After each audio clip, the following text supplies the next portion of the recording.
Hello everybody, my name is Benjamin Bloom. Welcome along to the Championship review live stream, and I know we all need an angle here, but I genuinely think this might be the best game week of the whole season. Absolutely crazy stuff in the Championship this week. The end of a 3-game week, every team playing. We have a 4-4 draw. We have the leaders drawing 2-2 with last minute equaliser. We have Luton winning away. We have Fulham going under 3 at Barnsley. We have a 4-2 at Stoke, a 3-0. Cardiff 2-2 with Wigan. Incredible game week. Typical Championship stuff. Lots and lots to get through. So here we go. Let's start at the top. And it was West Brom 2, Notts Forest 2. Radaby Leeds says, amazing that Leeds are still second after our terrible run. Looking good for Leeds and West Brom all over again, isn't it? So West Brom first. If you want to see a full review of this one, there's one already up on the channel. Robinson gives West Brom the lead. It's 2-2, West Brom Forest.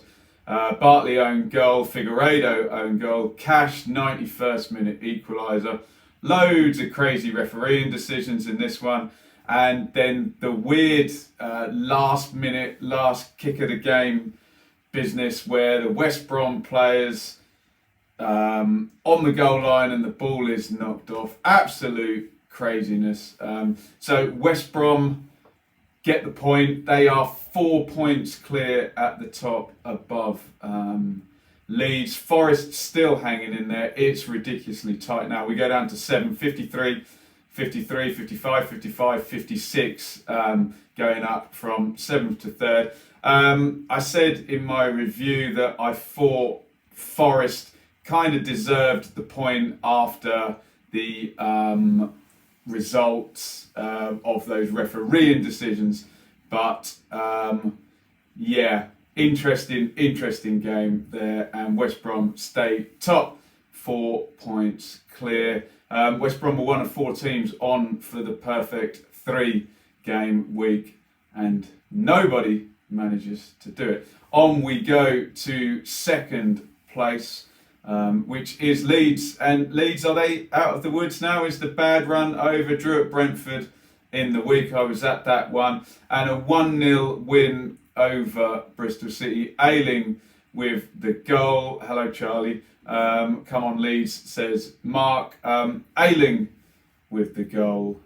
And by all accounts, Leeds absolutely bossed this one. And if your glass is half full or your glass is half empty, it's nice to see Leeds back in really nice dominant form. But you would still say, from what I've heard, they could have won this one 4 or 5-0. Still not quite clicking with the finishing, but hey, they won't care. It's a win and a clean sheet. Colette says Leeds had 21 shots and only scored 1. That's exactly what I am talking about. But it looks like Radaby says worrying that the score is only 1-0, because I'm not going to create that many chances in all of their games, and there'll be one between now and the end of the season where they do have 18 shots and lose. So we will see how that all pans out. In terms of Bristol City, they're still in 7th and they are still not far off it. Sorry, excuse me, some funny business going on down here. There we go, let's do that. They've been on a really good run. I think they'll just put this one to one side. I think most people see Bristol City as a playoff side, don't they, rather than they're only 6 points behind, aren't they? But looking at this one, way off Leeds at the moment. So, looks like Leeds are back. I don't know what the next run of games is. What I do know is that they've had a lot of the difficult ones already. What I'm hearing from Championship fans is that it's Fulham that's got the hard run in. And we'll come on to Fulham right now, because Fulham are in 3rd spot. And where on earth did this one come from? Fulham 0, Barnsley 3. My God, Barnsley bottom of the league going to Fulham, winning 3-0. Remember before Christmas we had Hull go to Fulham and win 3-0 as well, possibly 3-1. I remember them turning them over.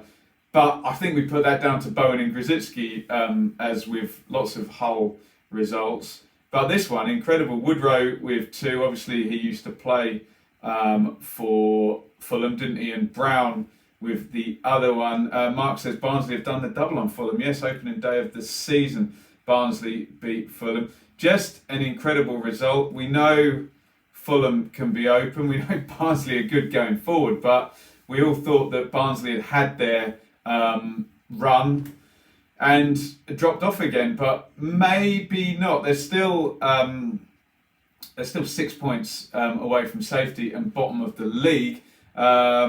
Hip to the game says Fulham have all the components, but I think Parker's lack of experience may see them come a cropper in this challenge. I think a lot of people agree with that. Parker, the least experienced of the managers up the top there, but I suppose if you're Barnsley now, you'll think that you can go and beat anyone in this run if you've gone away to Fulham and won 3-0. So I put a poll out on Twitter and it was completely tied between Barnsley and Millwall for the result of the day. We'll come on to that one in just a jiffy. But yeah, and it does feel like Fulham, they're only ever a game away from people calling for Scott Parker's head and crazy result like this. So yeah, weird one there. A great win for Barnsley, and maybe they can go on another run now. I know they'd missed Woodrow, and he's been back the past couple of games. Been 1 point in the last 5 before them. So yeah. Mark says Leeds have only got 1 of the current top 7 left to play. Fulham have 6 of the top 7. By God, I just had a look as well. West Brom Fulham is April the 18th. I think like 1 or 2 games before the end of the season. So. If Fulham and West Brom are still in it, tricky one there at the end of the season. Quite the day for the bottom 3 though, and big up Barnsley for that result. In 4th place is Brentford, who went to in-form Birmingham. Birmingham took the lead on 13 through Jutkiewicz. Pinnock with the equaliser from the corner. Bap says Forest is the competition, not Fulham or Brentford. Interesting take. Yeah, I kind of foresaw this one happening. Brentford coming off a hard game in the week against Leeds. Maybe a little bit of tiredness, end of the 3-game week. I think there was some rotation in there as well. I know Marcondes started and Baptiste started, so I think maybe players just do need a rest after they've played Leeds, don't they? So Brentford getting the draw here. It's a small drop-off over the last 2 games. It's been 2 straight draws, although you've got the Leeds game in there. But over the 4 games, it is 8 points, which is fine, decent form, and they're keeping in there. Mark says we called this one. Yes, I said it's a draw. Bap says, have I not seen the stat about teams who beat Leeds? What is it, Baps? Do they then go on and lose the next game because they're knackered? They probably do. We'll see what comes up in the feed about that. But Brentford, yeah, sticking in there. That's a fairly decent result. Okay, so if you beat Leeds, you never win the next game. Interesting. Birmingham, nice little run. That is 369, 12 points in the last 6, so 2 points per game. Animation says Oxford starting to miss Baptiste. Langley will come on to Reading in just a jiffy and talk about Swift and Ejaria by all means. So Brentford still in there in 4th. Top 2 moving away, but if you're Brentford and you get in the playoffs, I think that's decent enough. Although a lot of people looking at this season and thinking, right, this is the season, go out and get it. But hey, we think that every year, don't we? So we've done Forest because they drew at West Brom. They are in 5th. On we go down to Preston, and this was tied on Twitter for performance of the day.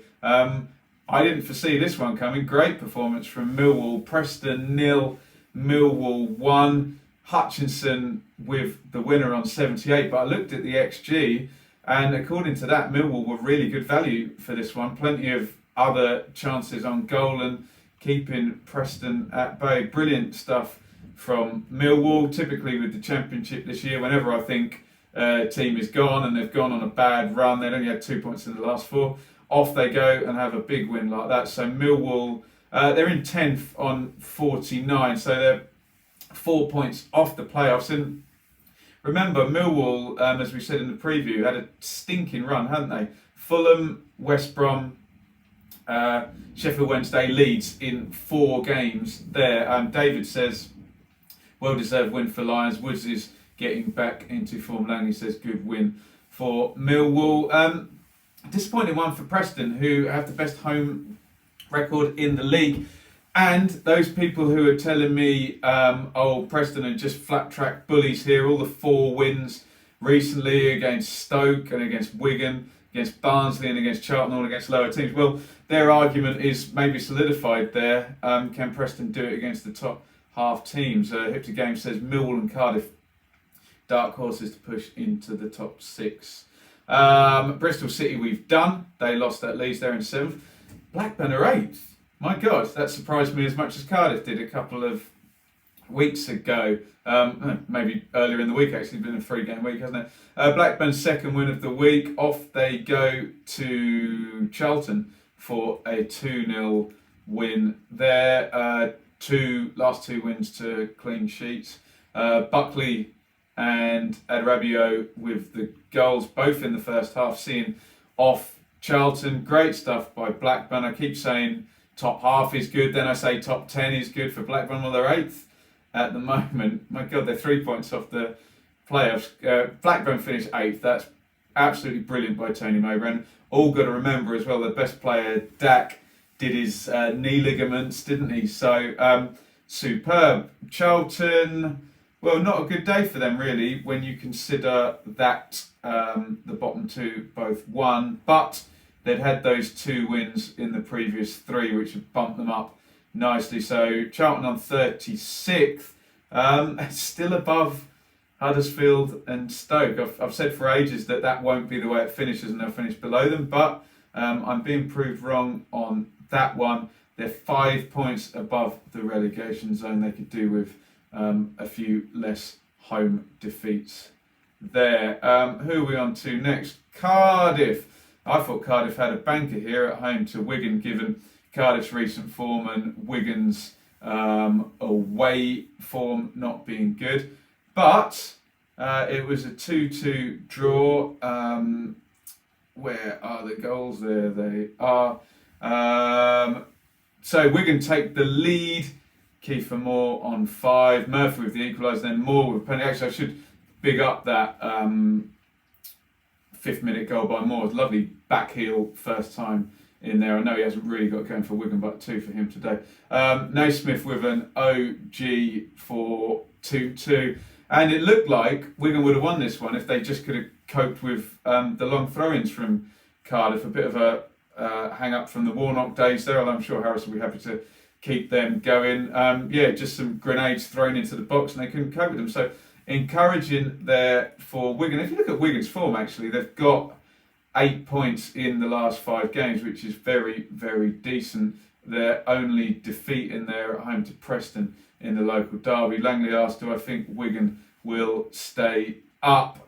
Tough. I'm 10 minutes behind. Give Charlie a shout out. Charlie, can I have a shout out? A big shout out to Charlie there. Imagine paying to watch that every week. Following on from the Storm conversation, the next one's Ellen and the next one's Francis, apparently. Thank you, Mark, for that vital information that we were discussing yesterday. Let's move on. So Cardiff in 9th, Wigan still in 22nd on the edges of it. We've done Millwall. Swansea, I'm sure we all saw on Friday night. My God, 4-4. I don't need to go through all of these goals. It was 1-0, 1-1, 2-1, 2-2, 3-2 to Hull, then 3-3, then 4-3. Swansea thought they'd won it. And then 95, Hull get the equaliser from Eves. It looked, from some points in this game, like Hull were going to get their first post-Grzycki and Bowen win, but alas no. So they're down in 17th and they're yeah, moving only in one direction, aren't they, Hull? And you do just worry about next season if they're not given any of that money to invest. You can only see that going downwards. In terms of Swansea, are they dropping into their rightful position? Now they are in 11th and they are 5 points off the playoffs. Moving on, who have we got next? Sheffield Wednesday. What a thrashing Sheffield Wednesday got. What's going wrong with Sheffield Wednesday? Deary me. 0-3 Sheffield Wednesday versus Reading. Maite with the opener on 21. A red card for Ergerheide, if I've pronounced that right. Puskas on 72, and then Baldock at 91st minute penalty. Langley says Puskas 2 goals in 2 games. They're very expensive, Puskas. Reading had tailed off, hadn't they? So this is a really decent win for them, up into 15th, 42 points. Animation says Fletcher is missing, is what's going wrong. I heard some numbers about what they're paying for Wickham, which sounds absolutely incredible if they're paying it. Something like a 1.6 million loan fee plus massive wages as well. So they should have Fletcher covered given that, but there we go. So Wednesday, not in the bottom half yet, but horrible run, 2 points in the last 6 points. Bap says Mr. Monk is apoplectic. And with Sheffield Wednesday, when we're thinking about the FFP, what's the difference now between 22nd and Wednesday? God, 13 points. So a 12-point deduction would now put Sheffield Wednesday 1 point above the relegation zone. That would be worrying if I was a Wednesday fan. Want to get some points on the board before that happens. Mike says if Wednesday get their FFP, they are in big trouble. There you go. Moving on, Derby drew with Huddersfield at home. Lawrence scores again. He's kind of getting back to it now. A couple of good goals in the last couple of games from Lawrence, and Toffolo with the equaliser on 81. Huddersfield getting out with a point, but given the wins for Luton and Barnsley, they're still, it's amazing. I've said it like week after week for months now. Huddersfield and Stoke still not quite moving away from the bottom of the table. And I mean, if you look at both of them, it's 1 point from the last 2 for Huddersfield and 2 defeats in a row from Stoke. Derby still in decent form. Again, though, you would be worried about an FFP of anything more than 9 points would throw you right down into that bottom 6, which might help Huddersfield and Stoke. Bap says, I tipped Huddersfield to drop. Crystal ball, man, there. I think you'd be one of the only ones there. I haven't revisited my league predictions, but I'm sure, given the parachute money, I had Huddersfield nice and high up the table, so I'll probably be totally wrong with them. We've done Burnley, we've done Reading, we have not done QPR, who had a lovely old win against Stoke. Mike says Stoke board of directors must be getting twitchy. That wage bill, if they drop into League One, could be calamity. I mean, regardless of that, Mike, when we talk about Stoke, they're going to have to make a massive cut next year because they're into the 3rd year of the parachute payment. It's been an absolute disaster. So to get their books to balance, they're going to have to ship some people out. Hence, we see good players like Woods going on loan to the same division just to get that off the balance sheet as quickly as they can.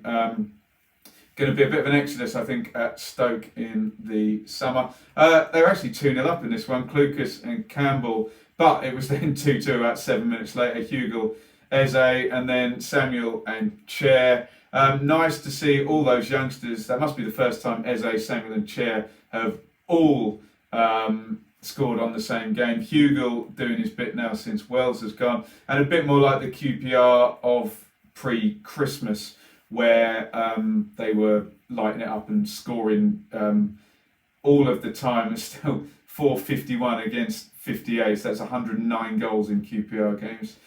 Hip to the game says Stoke will be lucky to flog any of those overpaid flops.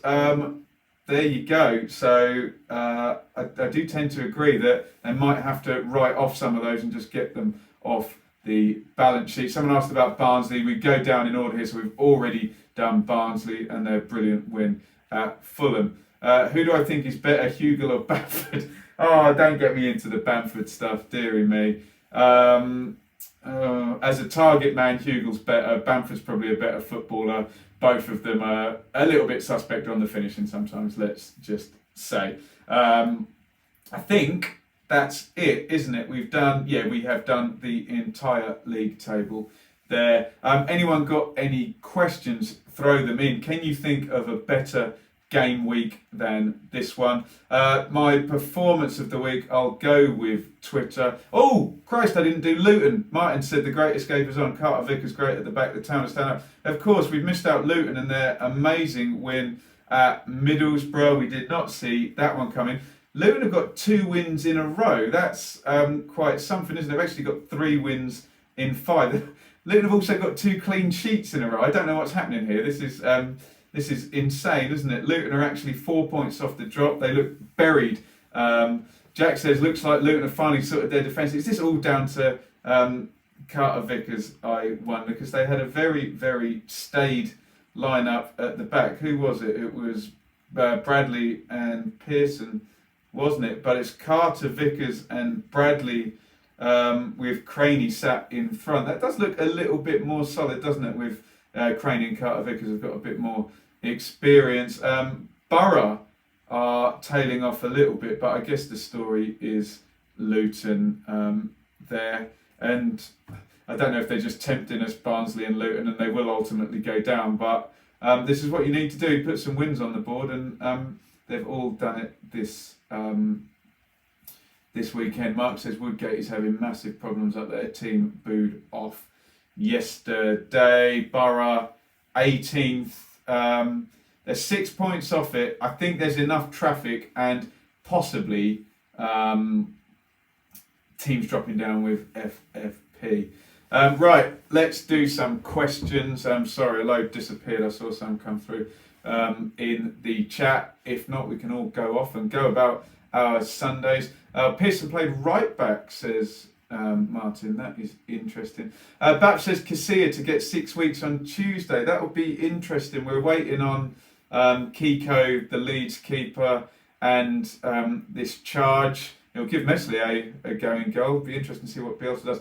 Charlie says, what is your view on the Man City situation? My view is that FFP is starting to bite now, isn't it? And if big teams like Man City are getting it, then nobody's safe, are they? Someone, I think it's Martin, said Barnsley versus Middlesbrough next. Well, that could really drag Middlesbrough into the pot. Nick says Ipswich ladies versus Man City. Yeah, my team Ipswich, the women's team, are playing the biggest game in their history against Man City in the Women's FA Cup. Charlie, can you call me on Insta? I don't think so, mate. What game am I going to next, says Mark. Not entirely sorted yet, but I think I might have to do Ipswich next week. I think I might do Ipswich Oxford, but there is Fulham and Derby on the Friday night, so I might get to that one. Any more questions in the chat? If not, Edward says he thinks Gary Rowett is the most underrated manager in the league. Certainly on turnaround, Rowett's done a really, really good job this year, hasn't he? Surprised how well he's done. Richard says, please just don't do Leeds next. The curse is over, Richard. It's all good. The draw at Brentford has ended the curse, so we're okay there. Monk out says animation. Chart on Luton big next week. Rowett is decent. Who will get relegated from the Prem? Norwich and 2 others. Right, thank you everybody for watching. Like I said, I think that's probably one of the best game weeks we've had in the Championship. So shame we haven't got a 3-game week this week because I'm off work all week. Would be lovely, wouldn't it? Right, thank you everybody for watching. Over and out.